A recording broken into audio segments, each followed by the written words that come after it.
Pada episode sebelumnya, rombongan Datu Daha dan Datu Keling sedang melakukan perjalanan pulang dari Kayangan.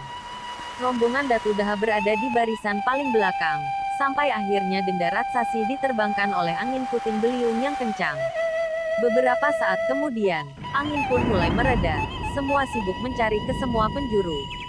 Salah satu dari mereka melihat ke atas, di antara debu dan ranting terlihat sosok anak kecil yang terbawa angin tanpa arah. Serentak yang lain pun memalihkan pandangan mereka ke langit, terlihat mulai tak jelas, dan akhirnya menghilang. Banyak warga dan prajurit mencari ke seluruh penjuru. Ada yang ke arah timur, ke pesisir laut bagian utara, ke arah barat, dan ke arah gunung di bagian selatan, tetapi tetap tidak ketemu. Datu Daha kebingungan, sedih, dan memikirkan segala yang telah menimpa dirinya. Nazar di masa lalu akan membawa 2 kerbau berhias permata, dan lain-lain kekayangan pada ritual potong rambut justru tidak ditepati, sampai Allah yang Maha Kuasa pun murka.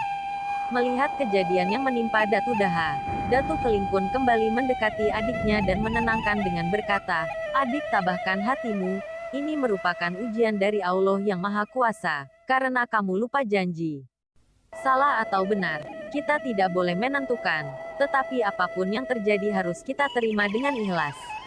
Mudahan kita mendapatkan pengampunan dari Allah, sehingga mendapatkan kabar baik tentang denda raksasi. Jika dia masih hidup dan jatuh sekitaran Lombok, maka kita pasti akan mendapatkan kabar, karena tidak akan ada yang berani untuk menyembunyikannya," ungkap Datu Keling. Datu Keling langsung mengajak adiknya pulang, karena dianggap percuma menunggu di jalan. Makanan dan sirih pun sudah habis pada acara di Kayangan.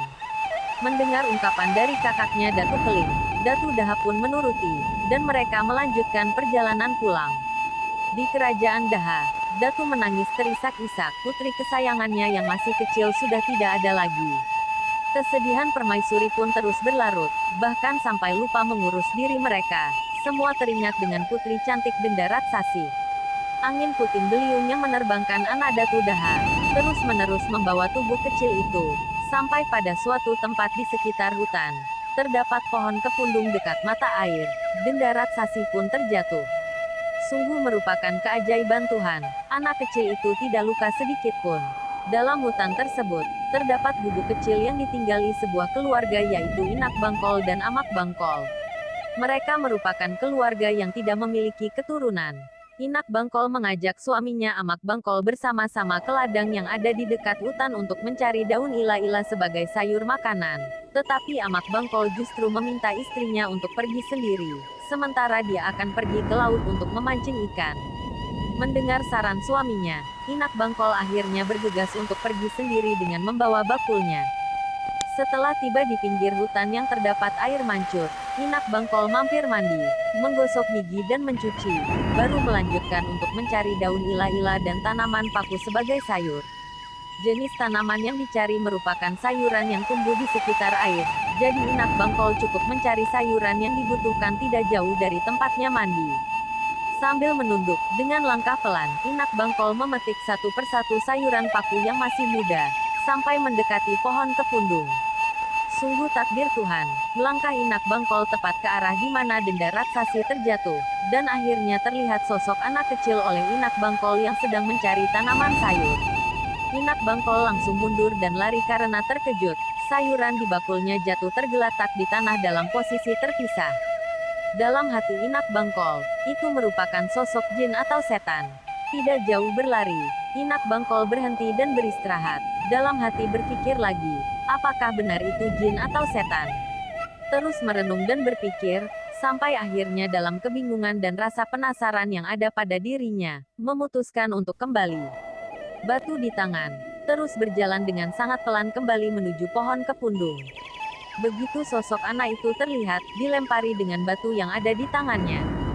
Sungguh keajaiban juga, batu yang mengenai anak itu, tidak membuat dia terluka sedikit pun, bahkan sampai dilempari berkali-kali, dan hal itu membuat Inak Bangkol semakin takut.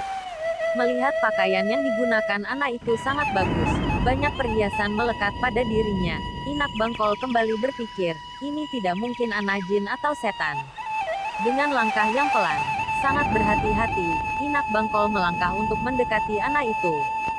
Sementara anak tersebut hanya memandangi Inak Bangkol yang sedang mendekatinya. Dengan gemetaran, Inak Bangkol mencoba menyentuh denda raksasi yang masih kecil. Dia takut sosok kecil itu akan berubah atau menghilang. Tetapi sampai tangannya menempel dengan tubuh anak itu, dia tetap dengan sosok yang sama dan tidak menghilang. Anak itu dicium, lalu digendong dan dibawa pulang oleh Inak Bangkol. Sayuran bersama bakul yang sebelumnya dibawa, tidak diketahui rimbanya.